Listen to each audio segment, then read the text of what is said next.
Section 3 of The Path to Prosperity by James Allen. Section 3. The Way Out of Undesirable Conditions. Having seen and realized that evil is but a passing shadow thrown by the intercepting self across the transcendent form of the eternal good, and that the world is a mirror in which each sees a reflection of himself, we now ascend, by firm and easy steps, to that plane of perception whereon is seen and realized the vision of the law. With this realization comes the knowledge that everything is included in the ceaseless interaction of cause and effect, and that nothing can possibly be divorced from law.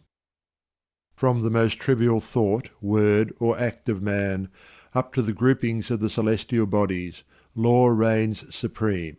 No arbitrary condition can, even for one moment, exist, for such a condition would be a denial and an annihilation of law.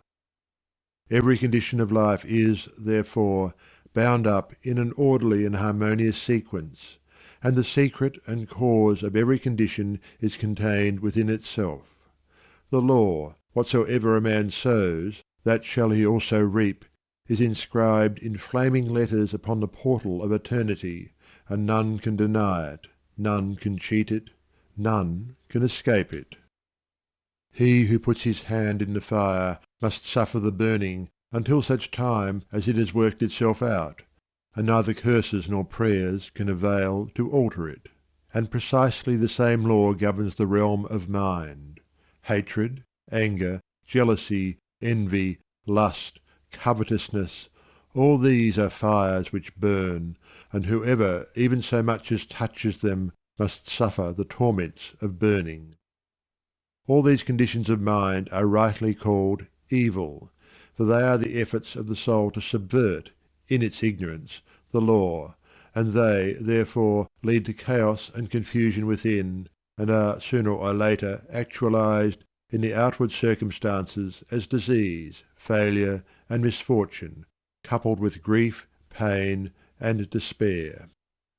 Whereas love, gentleness, goodwill, purity, are cooling airs which breathe peace upon the soul that woos them, and, being in harmony with the eternal law, they become actualized in the form of health, peaceful surroundings, and undeviating success and good fortune. A thorough understanding of this great law which permeates the universe leads to the acquirement of that state of mind known as obedience. To know that justice, harmony, and love are supreme in the universe is likewise to know that all adverse and painful conditions are the result of our own disobedience to that law. Such knowledge leads to strength and power, and it is upon such knowledge alone that a true life and an enduring success and happiness can be built. To be patient under all circumstances, and to accept all conditions as necessary factors in your training, is to rise superior to all painful conditions, and to overcome them with an overcoming which is sure, and which leaves no fear of their return, for by the power of obedience to law they are utterly slain. Such an obedient one is working in harmony with the law, has, in fact, identified himself with the law, and whatsoever he conquers for ever, whatsoever he builds can never be destroyed. The cause of all power, as of all weakness, is within. The secret of all happiness, as of all misery, is likewise within. There is no progress apart from enfoldment within, and no sure foothold of prosperity or peace except by orderly advancement in knowledge. You say you are chained by circumstances. You cry out for better opportunities, for a wider scope, for improved physical conditions, and perhaps you inwardly curse the fate that binds you hand and foot. It is for you that I write. It is to you that I speak. Listen, and let my words burn themselves into your heart, for that which I say to you is truth. You may bring about that improved condition in your outward life which you desire, if you will unswervingly resolve to improve your inner life. I know this pathway looks barren at its commencement. Truth always does.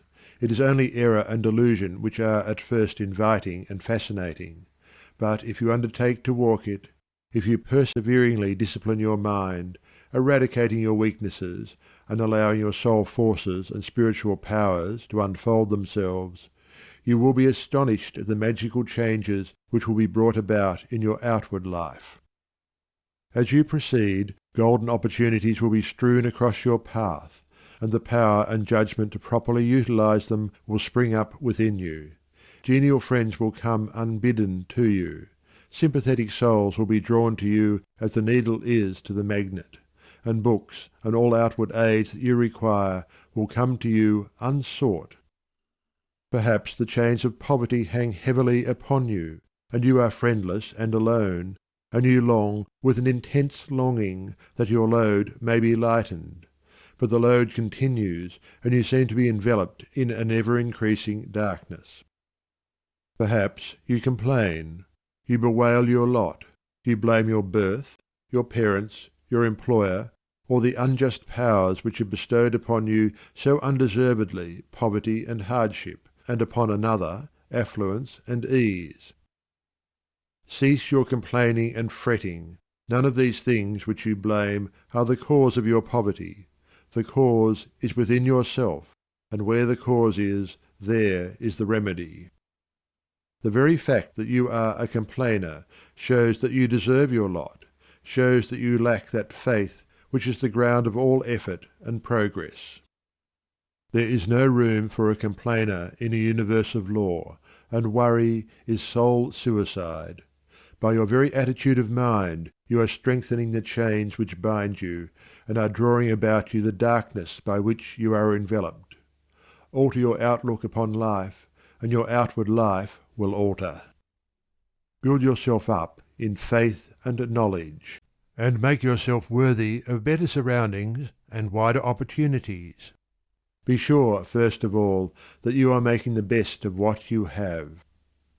Do not delude yourself into supposing that you can step into greater advantages whilst overlooking smaller ones, for if you could, the advantage would be impermanent, and you would quickly fall back again in order to learn the lesson which you had neglected. As the child at school must master one standard before passing on to the next, so, before you can have that greater good which you so desire, must you faithfully employ that which you already possess. The parable of the talents is a beautiful story illustrative of this truth, for does it not plainly show that if we misuse, neglect, or degrade that which we possess, be it ever so mean and insignificant, even that little will be taken from us, for by our conduct we show that we are unworthy of it. Perhaps you are living in a small cottage, and are surrounded by unhealthy and vicious influences. You desire a larger and more sanitary residence. Then you must fit yourself for such a residence by first of all making your cottage, as far as possible, a little paradise. Keep it spotlessly clean. Make it look as pretty and sweet as your limited means will allow. Cook your plain food with all care, and arrange your humble table as tastefully as you possibly can. If you cannot afford a carpet, let your rooms be carpeted with smiles and welcomes, fastened down with the nails of kind words driven in with the hammer of patience. Such a carpet will not fade in the sun, and constant use will never wear it away. By so ennobling your present surroundings, you will rise above them, and above the need of them, and at the right time you will pass on into the better house and surroundings which have all along been waiting for you, and which you have fitted yourself to occupy. Perhaps you desire more time for thought and effort, and feel that your hours of labour are too hard and long. Then see to it that you are utilizing to the fullest possible extent what little spare time you have. It is useless to desire more time, if you are already wasting what little you have, for you would only grow more indolent and indifferent. Even poverty and lack of time and leisure are not the evils that you imagine they are, and if they hinder you in your progress, it is because you have clothed them in your own weaknesses, and the evil that you see in them is really in yourself. endeavour to fully and completely realize that in so far as you shape and mould your mind, you are the maker of your destiny. And as, by the transmuting power of self-discipline, you realize this more and more, you will come to see that these so-called evils may be converted into blessings. You will then utilize your poverty for the cultivation of patience, hope, and courage, and your lack of time in the gaining of promptness of action and decision of mind, by seizing the precious moments as they present themselves for your acceptance. As in the rankest soil the most beautiful flowers are grown, so in the dark soil of poverty the choicest flowers of humanity have developed and bloomed. Where there are difficulties to cope with, and unsatisfactory conditions to overcome, there virtue most flourishes and manifests its glory. It may be that you are in the employ of a tyrannous master or mistress, and you feel that you are harshly treated. Look upon this also as necessary to your training. Return your employer's unkindness with gentleness and forgiveness. Practice unceasingly patience and self-control.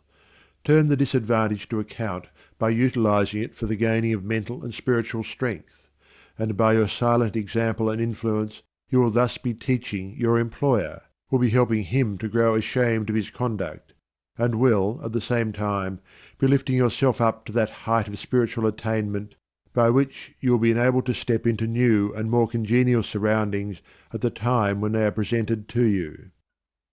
Do not complain that you are a slave, but lift yourself up, by noble conduct, above the plane of slavery. Before complaining that you are a slave to another, be sure that you are not a slave to self.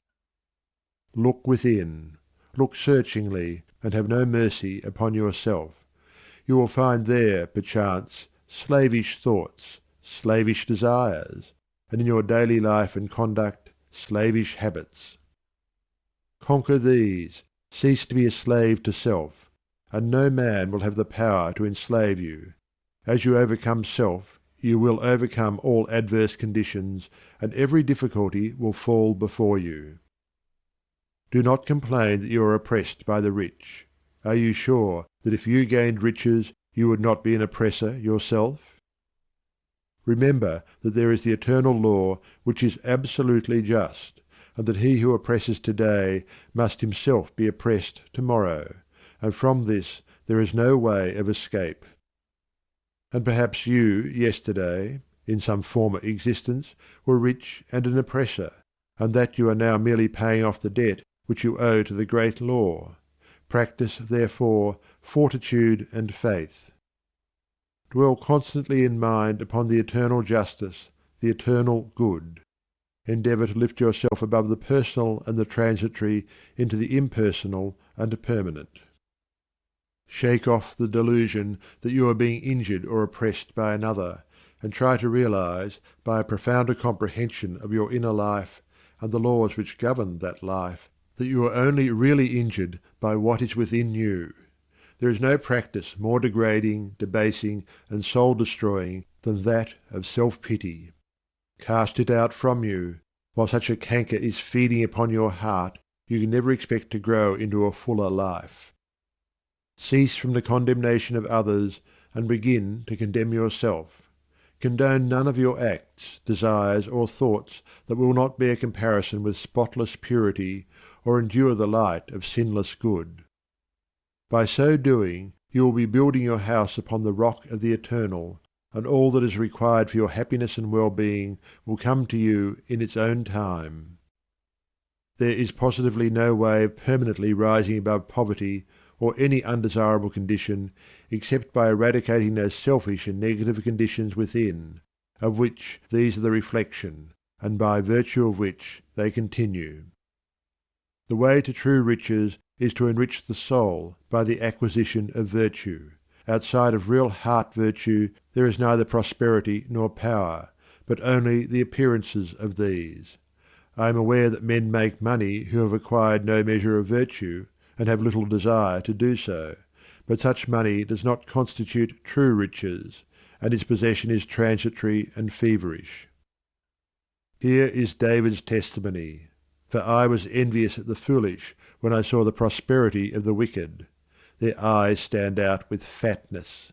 They have more than heart could wish. Verily I have cleansed my heart in vain, and washed my hands in innocence. When I thought to know this, it was too painful to me, until I went into the sanctuary of God. Then understood I their end. The prosperity of the wicked was a great trial to David, until he went into the sanctuary of God, and then he knew their end. You likewise may go into that sanctuary. It is within you. It is that state of consciousness which remains when all that is sordid and personal and impermanent is risen above, and universal and eternal principles are realized. That is the God state of consciousness.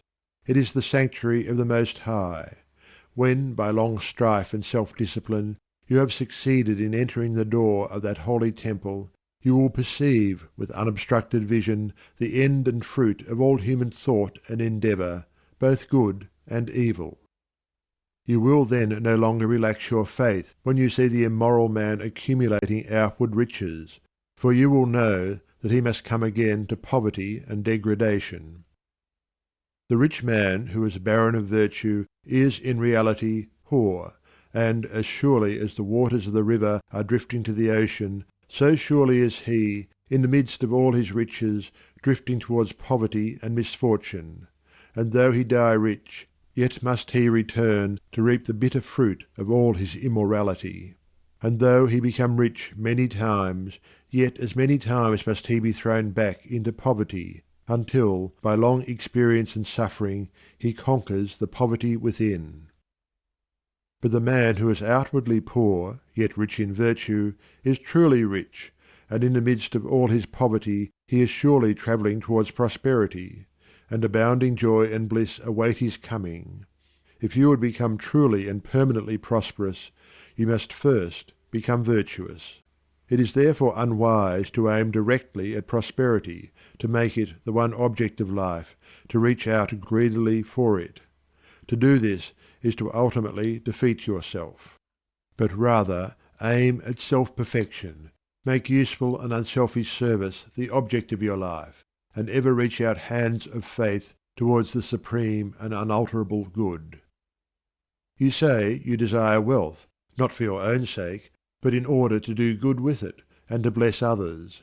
If this is your real motive in desiring wealth, then wealth will come to you. For you are strong and unselfish indeed, if, in the midst of riches, you are willing to look upon yourself as steward and not as owner. But examine well your motive, for in the majority of instances where money is desired for the admitted object of blessing others, the real underlying motive is a love of popularity and a desire to pose as a philanthropist or reformer.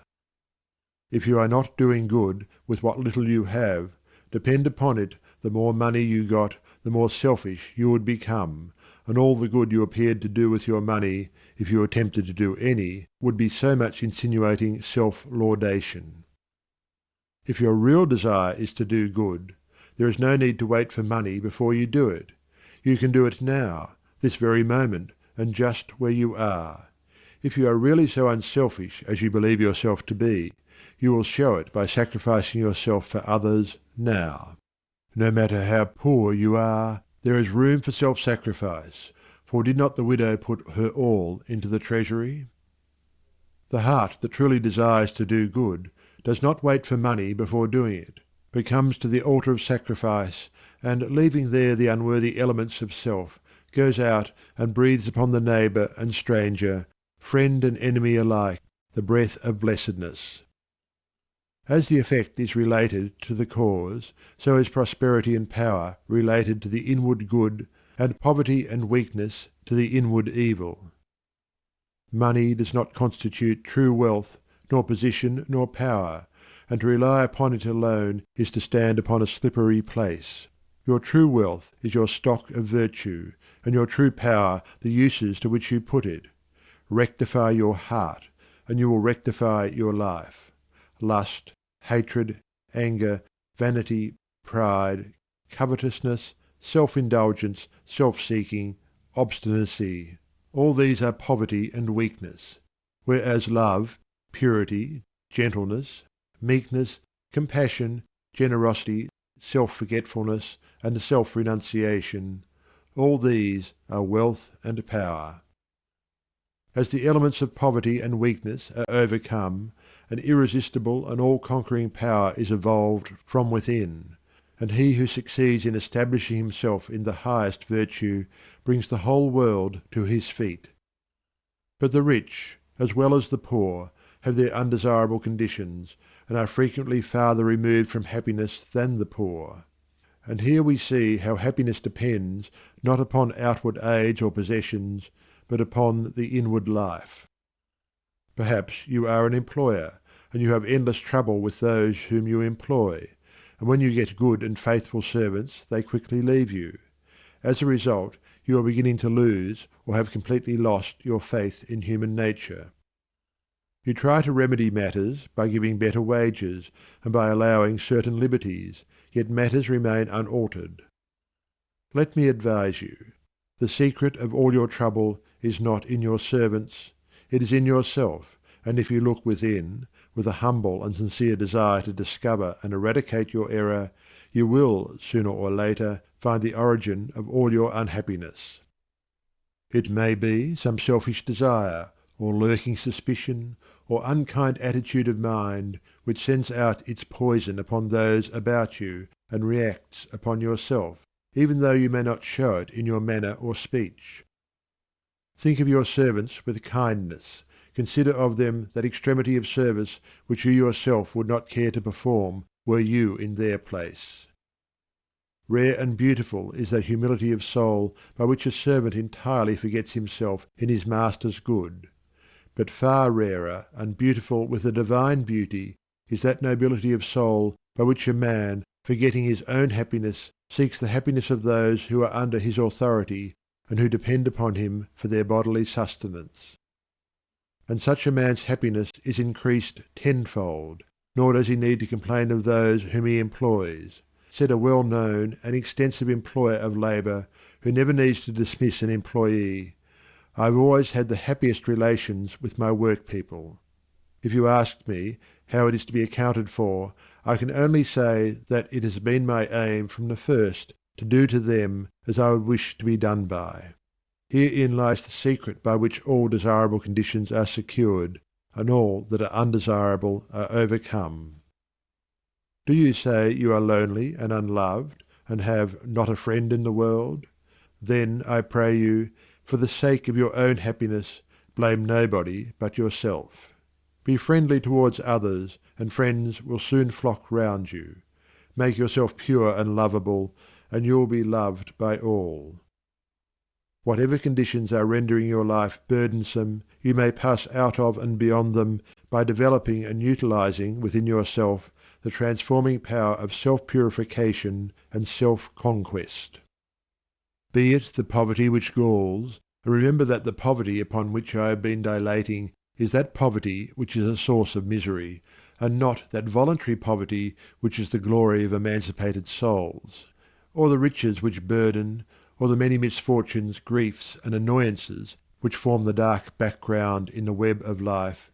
You may overcome them by overcoming the selfish elements within which give them life. It matters not that by the unfailing law there are past thoughts and acts to work out and to atone for, as by the same law we are setting in motion, during every moment of our life, fresh thoughts and acts, and we have the power to make them good or ill. Nor does it follow that if a man, reaping what he has sown, must lose money or forfeit position, that he must also lose his fortitude or forfeit his uprightness. And it is in these that his wealth and power and happiness are to be found. He who clings to self is his own enemy and is surrounded by enemies. He who relinquishes self is his own saviour and is surrounded by friends like a protecting belt. Before the divine radiance of a pure heart all darkness vanishes and all clouds melt away, and he who has conquered self has conquered the universe. Come, then, out of your poverty, come out of your pain, come out of your troubles and sighings and complainings and heartaches and loneliness. by coming out of yourself. Let the old tattered garment of your petty selfishness fall from you, and put on the new garment of universal love. You will then realize the inward heaven, and it will be reflected in all your outward life. He who has set his foot firmly upon the path of self-conquest, who walks, aided by the staff of faith, the highway of self-sacrifice, will assuredly achieve the highest prosperity, and will reap abounding and enduring joy and bliss. To them that seek the highest good, all things subserve the wisest ends. Naught comes as ill, and wisdom lends wings to all shapes of evil brood. The darkening sorrow veils a star that waits to shine with gladsome light. Hell waits on heaven, and after night comes golden glory from afar. Defeats are steps by which we climb with purer aim to nobler ends. Loss leads to gain, and joy attends true footsteps up the hills of time. Pain leads to paths of holy bliss, to thoughts and words and deeds divine, and clouds that gloom and rays that shine along life's upward highway kiss. Misfortune does but cloud the way whose end and summit in the sky of bright success, sun-kissed and high, awaits our seeking and our stay. The heavy pall of doubts and fears that clouds the valley of our hopes, the shades with which the spirit copes, the bitter harvesting of tears, the heartaches, miseries, and griefs, the bruisings born of broken ties, all these are steps by which we rise to living ways of sound beliefs. Love, pitying, watchful, runs to meet the pilgrim from the land of fate. All glory and all good await the coming of obedient feet. End of section 3.